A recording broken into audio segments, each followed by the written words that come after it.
Welcome to Talking Pictures Trivia, the podcast in which a group of geographically challenged friends explore movies through trivia as an excuse to keep their friendships alive. I'm one of these friends and today's host, Nick, and with me is... Tom. KJ. Heretic. For those joining us for the first time, we start off each episode with a movie quiz, as these 4 rapid-fire trivia questions will determine who earns today's trivia crown. The first question is worth 1 point, and each question after that is worth 1 more point. Then we'll follow it up with a theme discussion, this week being video game representation in movies.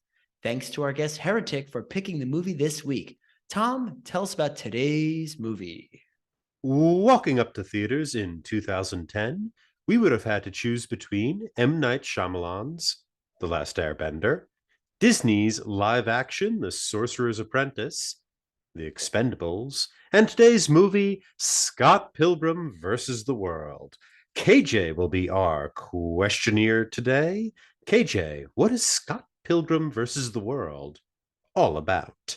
In Scott Pilgrim vs. the World, we follow Scott Pilgrim, who is in a band, I'm assuming plays video games, is kind of in a part in his life where he seems to have no responsibility and is just hanging out with friends, and he meets Ramona Flowers and instantly falls in love. There seems to be a connection, but he has to literally fight all of her exes to win her over. We're not really sure why he has to do this, but it makes for an entertaining and fun movie where he is going through opponent by opponent and seems to be leveling up until the end when he wins it all.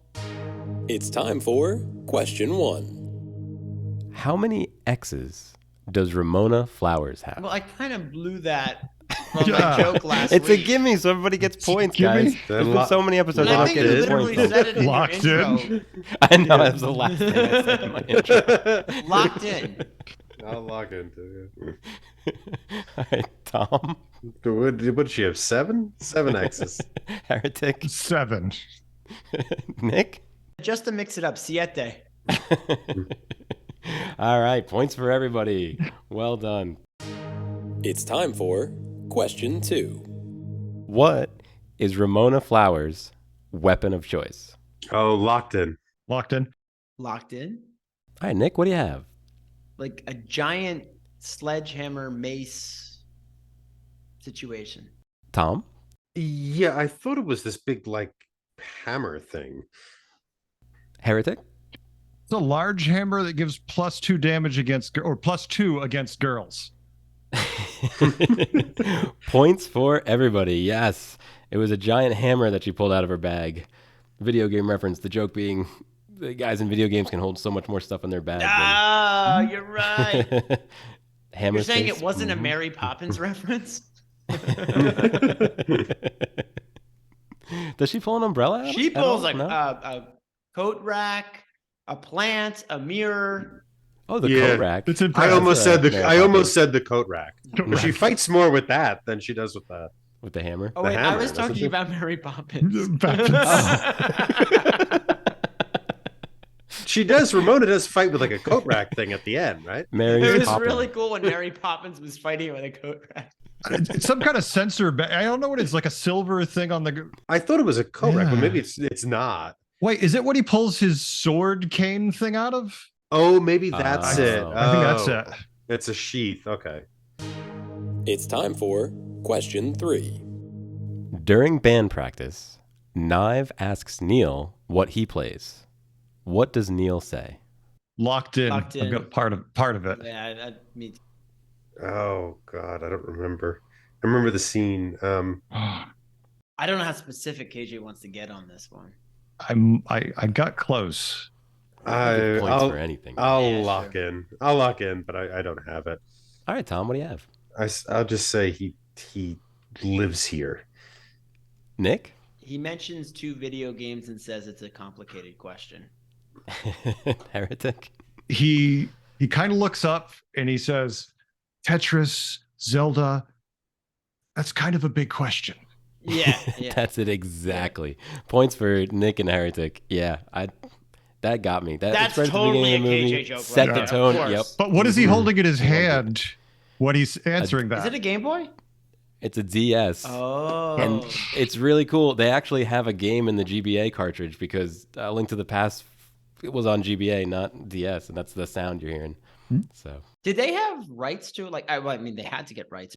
He wrote a letter to the people in charge at Nintendo explaining how such a huge influence on his life it was and how they wanted to use this to really capture what it was.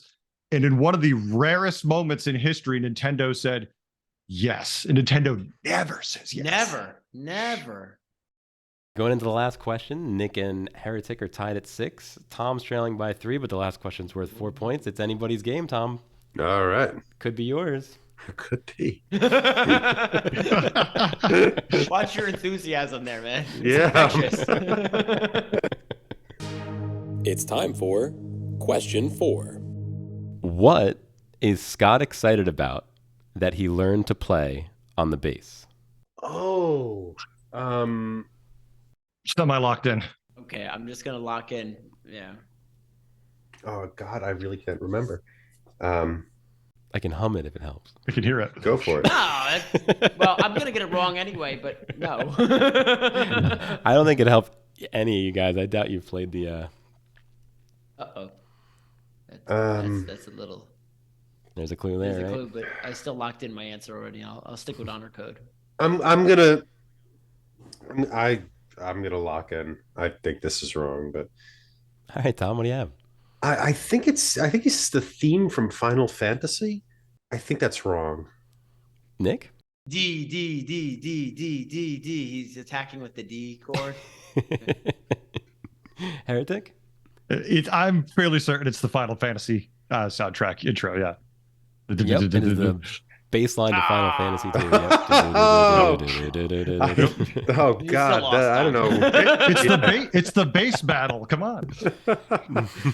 Pulled that one out of my ass. Worked. Yeah, it's a good ass. Still lost. Still lost. It's all about that bass, Tom. Yeah, exactly. Congratulations to Heretic, our winner. Really shocking since he recommended the film and has seen it a million times. Oh, congrats. We'll be diving into our topic of the week, video game representation in movies, right after this brief break. Join another Talking Studios production, Limited Lexicon, where we play through text-based adventure games. Text-based adventure games were computer games from before computers had graphics. The game uses text to describe a scene, and the player types back how they want to interact with the game. I'll read the text from the computer, and my co-host will feed me commands. This season, we're playing through The Hobbit from 1982 on the ZX Spectrum. Here's a quick sample. I thought a lot about our first command, and I think it should be no print because we don't want to print things as we're going along. I think by default, it's not going to print. And even if I did type print, where is it going to print to? 1982? I would imagine if we go west, we're going to be south of the troll, right? Just south of the troll land. Yeah, let's try it. You go west. The troll's clearing. The visible. Oh, we died. Oh. All right. The troll saw us and killed us. So I think we have to say the answer to the riddle then. The answer is dark. Say dark, I think. Talk to what? Gold. Say Gollum dark. You talk to Gollum. Thorin says, hurry up. And we died. And we died. So we went northeast last time. So let's go southwest. You go southwest. Visible exits are north, northwest. You see the valuable golden ring. Oh. We're ending it here. That's wait. perfect. That's Alright. perfect. Limited Lexicon, coming to your podcatcher and YouTube in late 2022 by Talking Studios. And we're back for the big topic of the week, video game representation in movies. What do we think? Is this standard? Have other movies done it different, better, worse? Yeah, I mean, there are tons of references to video games in this movie, but there's also tons of things that happen in video games that are then shown in this movie. Like when he defeats people, you get money, right? In a lot of games, especially JRPGs like Final Fantasy, after every battle, you get money, which doesn't make any sense if you think about it. Are the monsters turning into money? Were they carrying These $10 people or literally exploded into coins. Yep. And even in the major battle at the end of all the goons, they had their bodies laying out there as if they were piles of coins. Yes. Right? Yep. Yeah. And I thought that looked, I mean, right from the beginning, the Universal logo was an 8-bit logo cool. with the MIDI style sound. I really enjoyed all those references in this. And I thought the movie was, I'll say, a better video game movie than most movies based on video games. Bar's pretty low there. Yeah, that bar. I mean, look at them. You have like Doom. You have Gamer. I mean, there's some really bad ones. Super Mario Brothers. There we go. We have a new one So that's not bad. even going to have an Italian accent, so we'll see how that one plays out. Yeah. Chris Pratt. Somehow better no matter what. I mean, come on. The original one, Oh, I watched the original those, one is That's a nostalgia rough watch. speaking. Rough It's so watch. bad. The best joke in the original one is when John Leguizamo's John Leguizamo. John Leguizamo says, "That's Mario, and I'm Luigi Mario. We're the Mario brothers." Actually, if there's any one good part of that movie, it is John. He is just perfect in that role. It's like gives that scuzzy but real feeling, just perfectly encapsulates that role. Yeah, he's a great actor. Oh yeah. So there's the floor of the conversation right there. Right. Super Mario Brothers. Yeah. This the one plumbing. To was compare it to Super Mario Brothers, right? There aren't a lot of video game stuff they do in that. They get the boots to make them jump. Yeah. But that doesn't feel good. even It feels out of It's place. barely related to the source material. I mean, it's This movie is going for something different. It's going for the kind of it's a nostalgia trip or an illusion trip, right? A tissue of illusions to other things that these filmmakers and presumably actors love. And it's also trying to use the video game style to get at a sort of Gen X / millennial and now I think Zoomer idea of coming of age, right? Which is what this movie is. It's a coming of age movie, but it's part of a genre of coming of age movies that's rather recent, which is instead of having the coming of age character be somebody in his teens or in her teens or even younger, it's a person who already should have come of age but hasn't yet. You can think of the Judd Apatow films. Are like, I was gonna say, right. wait a minute, you're telling me Michael Cera's in a film that's about coming of age? Yeah. Yeah, and You like but own he's, that. he does, and in this movie, it's part of that thing too, where he's 22 and he really should have become a person by now, and he hasn't. He's dating this teenager. He's kind of regressing, right? And so it kind of fits this idea of the sort of delayed coming of age, right? This person still, even though he's in his 20s, has to learn how to be an adult. But it seems to imagine the video game, the ideas drawn from video games as being an aid or a help to him becoming an adult, as opposed to something that's preventing him, right? Yeah. It's something that can lead him there. I have to take us on a slight tangent. When I was making my quite obvious joke about Michael Cera, I just looked up quickly like what he's known for. So you have this movie, Superbad, Juno, Nick and Nora's Infinite Playlist. There is a commonality to coming of age. And Arrested Development, right? That's his role in- yeah. Even back then, you're right. They know what recipes to put him in. Yeah. So there you go. I think my issue, I mean, as much as I love this, and I do love this movie, is the character doesn't actually learn anything.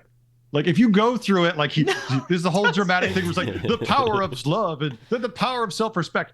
BS. At the end, you have the younger girl who gets left behind, who is definitely better off without Scott, but probably it's like he gets with Ramona. Neither of them have learned anything. They don't take any time apart to say, oh, maybe we should see how we grew after this, or try to figure out who the hell we are. They're like, no, let's just run away together again. And it's like, Mhm. wait, time out. What was the like? That's my gripe with it. It's like, but then I remember it's just a fun movie. Don't try to think Yep, too hard. It's yep. based on a graphic novel. And I pull myself back and go, eat your cup popcorn, have fun. There is a brief moment at the end where you think he is going to learn a lesson because they're like, you two are a good team with knives. And then she's Mhm. like, no, you really wanted her all along. It's like, oh yeah, I'm gonna go with her. And why is she so great? I'm not seeing it. Just gotta throw it out there. There is a choose your own adventure element to this. So if you watch the deleted scenes and if you see the alternate ending, everything based upon whether or not the woman says he has shaggy hair or she likes his hair. Because that's who he ends up with in each of those. So like every decision point, it's who comments on his hair. That's the direction his life takes. And if you actually watch all these versions, it's like, it is really just based on what people think about this low self-esteem guy's hair. It's crazy. Oh, that is nuts. Oh God, that makes it all the worse. Right? I think what you're saying, Heretic, is it was also kind of my problem too. And I think the movie realizes that its central character is kind of a dip. He kind of sucks. Yeah, he sucks. He treats people, especially the women he dates, apparently pretty badly.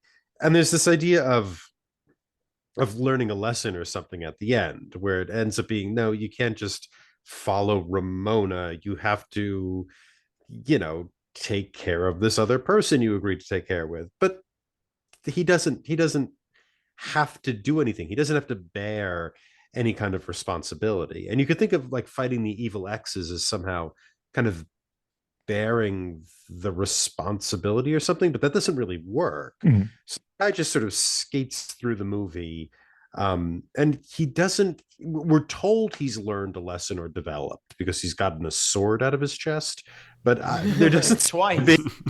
yeah, there doesn't seem to be any kind of evidence in his actions towards the end. And speaking to what you're saying, where like, yeah, it's based upon this kind of vanity of whether or not his hair is shaggy, according to this 17-year-old. That's how his life goes. I mean, it's utterly. It turns out he's utterly shallow. I mean, he's not even committed to the music that he's playing. No, You think at least he would have this kind of devotion to music, or throwing it out there, a devotion to video games, which is what this movie is composed Kind of. of binds It's everything. yeah, exactly. You think like, well, this guy would be really into video games. In fact, nobody in this movie seems to be really into video games. The one that he young- likes is that Young like, Neil. dance Neil. ripoff. Ninja Ninja. Yeah. Yeah, That's the only time we see him play a game, I think, in the whole film, aside from living one. Yeah, he hasn't. Yeah. And he's done this all before, because if you think of the scene where he's talking to Ramona about his time with Kim, because Kim, the drummer for the band, he's like, oh yeah, I had to fight like 80, an army of 80 people, and he had like 100-foot boss I had to fight. So he's already done this multiple times in his life. This is just a retread. It's Scott Pilgrim 2 and 3. It's like, this is his life. Are those references to the comic? You've read the comic, right, Harry? Yes, I have. I've read all the stuff. I'm a huge fan. Yeah. Where does this fit in? Was it a good adaptation, or is it one story, or like? This is it. It's kind of, it has pieces of all those, and it's at the end. Okay. It's at the end of the book where it ends, the movie ends. So it does capture most of it pretty well. It leaves out the majority of the beginning because that would be like another 2 movies worth.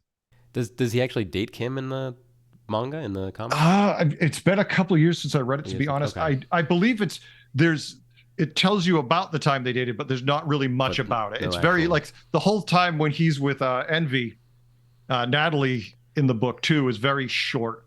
It's just mentioned in the movie, but there is Just some real short quick. sections. Yeah. But the whole thing with knives and Ramona, like that is. That's pretty much a 1-to-1. They kind of did that exactly like it is in the book.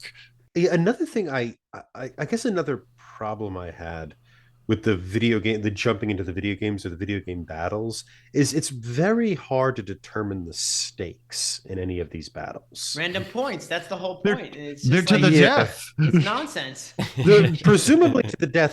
But if he dies, he might have a level up or a life or Only an one extra time life. you got a one up. Yep. Yeah, the one Mhm. time. Just like a video game. Look, Just- but didn't the exes have to fight each other? No, because Gideon put together that League. list in about 2 hours. Oh. Took Yeah. him, no, he wasted like 2 hours on that. Yeah. So Yeah. much time. 2 hours, yeah. But it never, I don't know. You watching these things, I'm like, I'm not entirely sure what the rules of this world are. The movie's So not I sure don't either. know what the Yeah. danger is to the main character. The books never were sure. The original source material never really quantified any of that either. Which is to a certain degree is fine, right? I don't need somebody to come out and explain to me the dimensions of this universe. Well, and just like a video game, Tom, the main character that you're playing, you're going to get to the end of the video game. So it was, you kind of have that built into the movie as well, that he was just going to have these fights. Presumably, if he lost it, he would just get a reset and get another try. 'Cause I Yeah, really think exactly. This was a video game, not. Mm-hmm. But that does lower the stakes, right? In any individual fight, right? The consequences aren't going to be as dire if you're convinced he's just going to do it again. But if he nothing in his loses. life is dire. Like, this is the most Yeah. dire thing in his life Yeah. is that he can Yeah. date this girl who changes her hair every week and a half.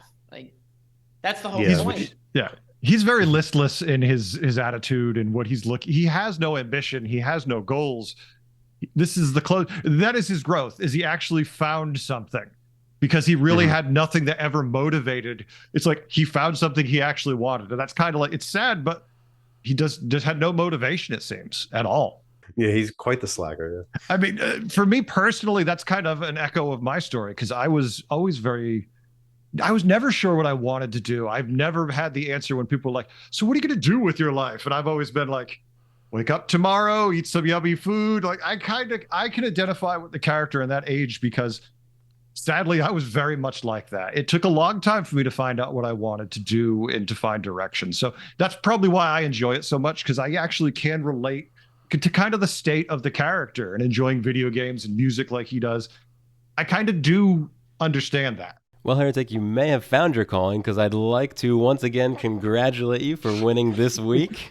Talking Picture Trivia Superstar here. There you go. Congratulations. It's a simple formula. Watch a movie a million times, invite people who've never seen it before, profit. It's always good to stack the deck. If you're not very good at the game, at least stack the deck in your favor. So, Heretic, where can people find you on the internet? Well, typically you can find me on YouTube at Heretic721 or on Twitch when I do stream. It's all my content's there. I'm mostly doing Hearthstone Battlegrounds. It is my passion, my addiction, what I spend most of my time doing. I did find something I like, folks. It's playing video games and trying to convince people to give me just enough money where maybe one day I can afford a pizza. That's my dream, folks. Just enough money. And we have a nice audience. That's where I met KJ, and we have a lot of fun together. Nice. Yeah, I highly recommend hopping on Twitch. Even if you don't play Battlegrounds or have never seen Hearthstone, it is a lot of fun. Heretic's great on there. There's a great community that Heretic's built. And if you do play Battlegrounds, definitely go over to Heretic's YouTube channel. There are incredibly good guides on all the heroes. There's updates. I don't know, how many videos do you make a week, Heretic? It's the last couple of weeks, not many because things going on, but otherwise I'm usually putting out 4 to 5 videos a week. Wow. yeah, and they're super helpful. I'll give you 1,000 MMR improvement guarantee. I like that. Not an endorsement by TBT on the guarantee. You can rate and review this show anywhere podcasts are available. For those viewing in YouTube land, if you haven't already, please like this video, subscribe to the Talking Studios channel for all our exciting content, and follow us on Twitter at Talking Studios.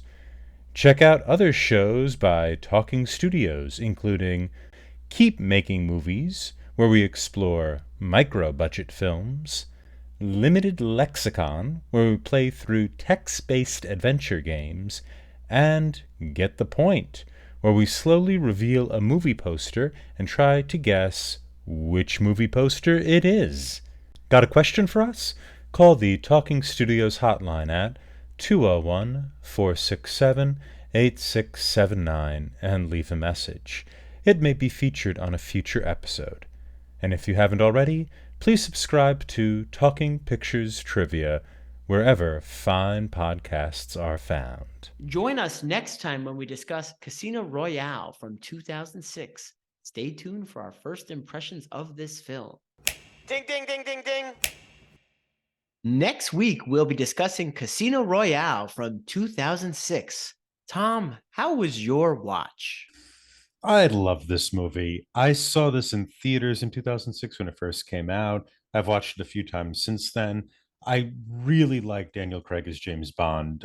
I I enjoy the James Bond series through and through, despite the fact that probably more of them are duds than are not. However, I would say that despite the praise that Sean Connery gets for his role as James Bond, I think Daniel Craig is my favorite Bond. Connery became a really great actor later in his career, but as James Bond, he's a serviceable, handsome face. Daniel Craig in the role is he's already a fantastic actor. And he reinvents the character by drawing not only from the books, but also kind of innovating in these ways. And his sort of arc of trajectory of the character actually persists through the 5 films in which he appears as Bond. Even though these films are of uneven quality, it is really interesting to see his reimagining of the character from this kind of fun fantasy figure to really a tragic figure, which is what those 5 films kind of depict. And I think this movie, it captures a little bit of that, but it also has chase scenes that are kind of a little more grounded than earlier James Bond things, which are more exciting to watch, I think. And also the chemistry between him and Eva Green is pretty amazing. I mean, I think these two actors would be amazing in a romantic comedy if they were, young enough to do that. And so I can't say enough good things about this movie. Dad, how was your first watch? Oh, it was good. You got to remember, my first Bond movies as a kid, seeing them in the theater, I was like 13 years old. So Sean Connery was always the Bond to me. I mean, when you're 13, you want to grow up to be James Bond. You want at least a learner's permit to kill if you can't get over. But uh, but this was good. I mean, the technology of the filming has gotten so much better.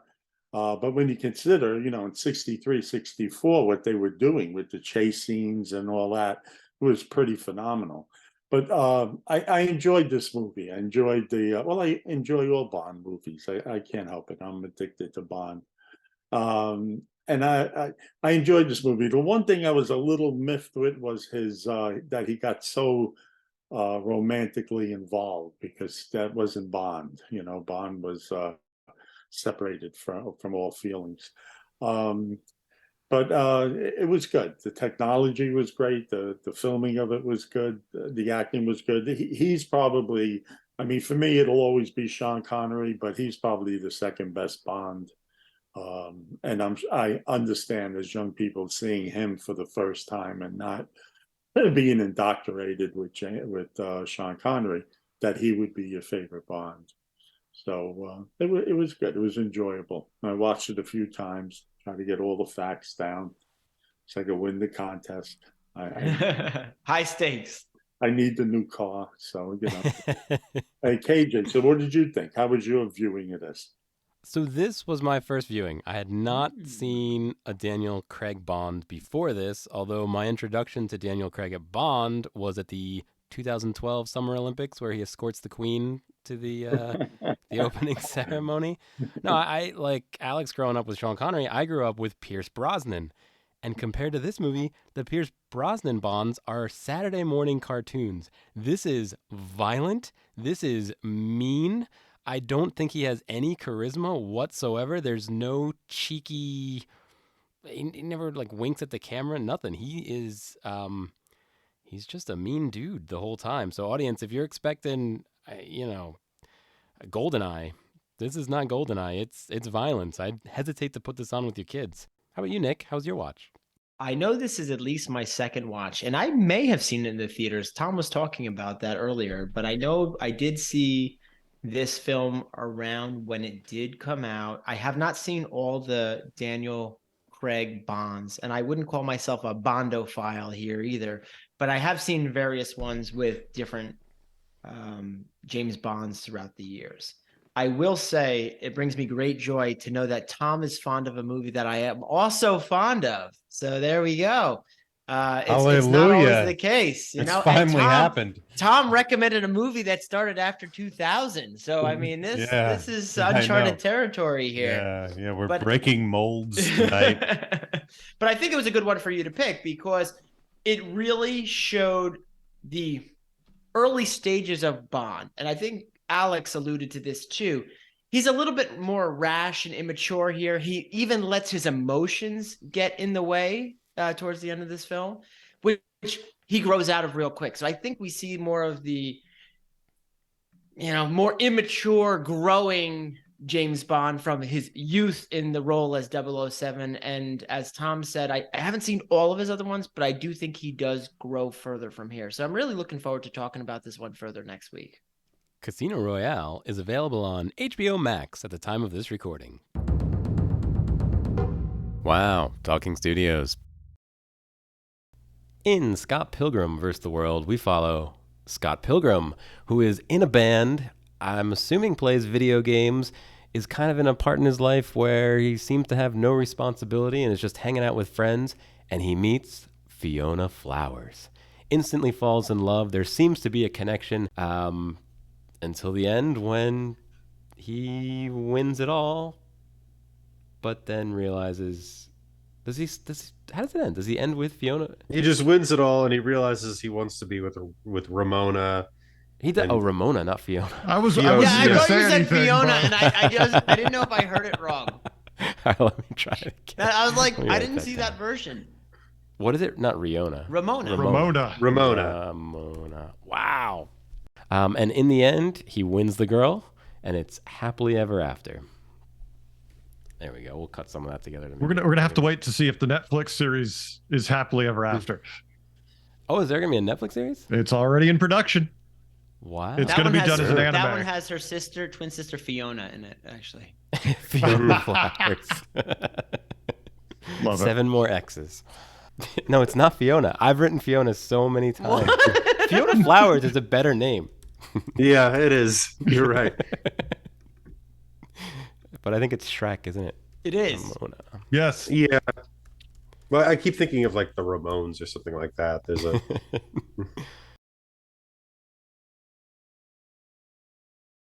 What is Ramona's Flowers' weapon of choice? Can you say it again? Locked in. locked in. What is Ramona's That's what I'm saying. Ramona Flowers, weapon of choice? Ramona's No, not Ramona's flower. Flowers. Ramona's Flowers. That's not the movie. That's what I'm saying. Can you say it clean? Oh, no. Try again. Ramona Flowers. Oh, what was that weapon of choice in that one? All right.